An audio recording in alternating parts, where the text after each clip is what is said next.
Hello everybody and welcome back to year 4 of my kindergarten classroom setup. So I'm actually a little bit late to the game here. It is a week before we go back to school. Shame on me, but I really have been enjoying my summer and really not trying to stress myself out during the summer and like thinking about my classroom and how I'm going to organize those things. I just really wanted to enjoy, but we got to get back in the room. It is Saturday right now. It is July 27th and we go back for our first PD day next week on Thursday. So I really need to get in. I wrote down a short little list of things that I wanted to do. Today's gonna be pretty relaxed because I'm not getting into the nitty gritty. I haven't printed out anything. So all I have is like, I got a new desk chair. I want to move all my furniture back, see how I want to mess around with the tables this year with their desks, what kind of setup that I want, because I think I need to do something a little bit different than what I've done in years past because of like the successes and things that I haven't enjoyed so much. Yeah, really just move the furniture around if I want to change anything with my library or any of the shelving units that I have. So it's really all going to be today, but it's going to be a big chunk knocked out of just like moving things around, and then Michael's there to help me just kind of organize, and then the other parts will be more so the nitty-gritty labeling, organizing desks, and things like that. This is year 4 of teaching kindergarten all together, and then year 3 at my current school. So let's go to my classroom. And actually the first thing that I can do, like premature to going, is changing my lanyard because I had this long one, but it would pull because it's not stretchy. And now I got a bungee one. Oh my God, that's 5 million times better. So much better. Oh. Excited to be back and helping me? Yup, year 3. Okay, this is what it's looking like right now. I hate it. Michael's working hard. I literally have zero idea what to do. Toggling between completely restarting or keeping it. If it's not broke, don't fix it, you know? But let's begin.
Okay, I believe I'm really changing my layout. And thank you. I like it so far. It's open, but I still have a million things. I'm sweating. Yeah, it's hot in here. Yeah. How fun was that on a scale of 1 to 10? It was easy. Fun, 7.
Okay, so we actually got the layout done pretty quickly. I'm kind of impressed. It's a little bit different. I like it more. It seems a bit more open. So you walk in, I obviously need to fix that paper. And instead of having my mailboxes here, now they're ahead. And I definitely needed to do that this year because last year it was a nightmare having those right here because all the kids are coming in and then they're all just sitting here unpacking. So now they can visually see, like, put your backpack away first, folders here. And so that's that. I'll get to what's in there later. And then over here, I'm still kind of doing like my techie sort of area. So stem bins, the table, headphone bins, iPads, Chromebooks, number corner, obviously. That makes sense. A lot of the storage, I don't know what I'm doing yet, but I also haven't been in any of my cabinets that have all my stuff in it. So yeah, here's number corner. Tables, I have 21, so I need to add an extra desk somewhere. I think maybe at the beginning I'm going to try 3 and 2, and then depending how that works, either flipping it or turning these 2 tables like diagonally to face me. Board is the same, and then I'm actually going to change my where I sit. So these shelves are here now, and I like that because I always sit my coffee here, and then I can keep the things that I need inside in case I need anything, so that way I don't like have to run back and forth and grab things. Well, so why is it still ticking if it's at 0? That's just how it works, and sometimes it won't go. So I put all the desks together. Yeah? How you like it? I think it's great. Can you see yourself educating from right there? Of course. This is great heads up 7-Up layout. Do that. Chair, I put all the chairs in. Yeah. I built that pink chair, put those stool underneath that table. My library's still over here. It used to be longer, but I just kind of tightened it so I could have more space. And 2 years ago, I had my small group table over on this wall. It was over there, but now I have it here. Last year, it was over there, but it feels way more open with it over here. I like it. I have brain fog and can't remember what I put inside those shelves. So I feel like it makes sense to go there. And small group cart. I don't know what I'll put in there. I angled my desk now, or Michael angled it more towards the classroom. It initially was this way. So when you're walking in, you couldn't even really see my desk. It was turned sideways, and then I couldn't sit comfortably seeing the whole class. So now it's turned diagonal. Michael built me my new chair that I got. And so now it looks like this from here. You can like really see everything. I like it. My plans, and then on the back side of this now, this is where they will get all of their supplies. I did not like it when it was over there last year because it got chaotic. And then this is all of their materials that they can grab. So I think I like that over here because it's away from everything else. And when you're an educator, you have to think about the traffic in the classroom.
Okay, so that concludes our part 1, and we really knocked that out way faster than I thought.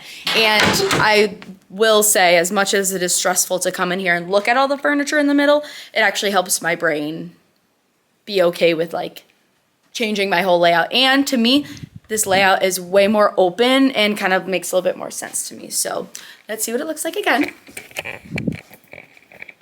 You walk in, sink. Obviously, I still have a lot to do. get rid of this table probably. Student area. Ignore the clutter.